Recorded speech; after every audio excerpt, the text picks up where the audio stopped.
由美國華裔小姐選美會主辦 TVB USA 康州金神大賭場協辦麗興恒生集團冠名贊助嘅第22屆美國華裔小姐競選活動正式拉開序幕。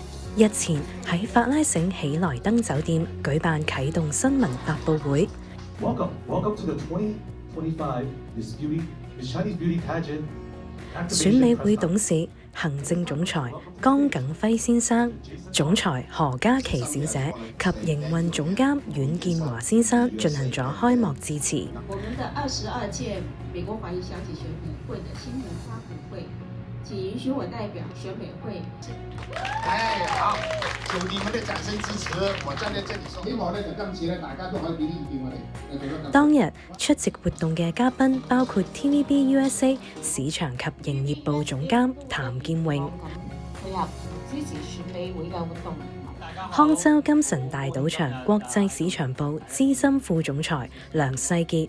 咁另外一樣嘢就係希望2025年呢可以做得更好。麗興恒生集團副總裁劉旭欣及活動贊助商同社區名人等。多年呢搞得咁成功呢，就靠我呢啲靚女啦。咁第一位先生的名字叫 Jason， 下一站舞台上，好不好？好，謝謝你們哈，謝謝你們。尊敬的新聞媒體的記者們，仲有歷屆美國華裔小姐得獎佳麗上台同大家分享佢哋參賽經歷，場面熱鬧。本屆賽事以復古情懷為軸，主題花樣年華，時代烙印，向張揚個性嘅80年代致敬。參賽佳麗將透過才藝、儀態同智慧角逐後觀。主辦方強調，活動旨在傳承中華文化，提升女性領導力，打造美貌與智慧並重嘅新時代華裔女性典範。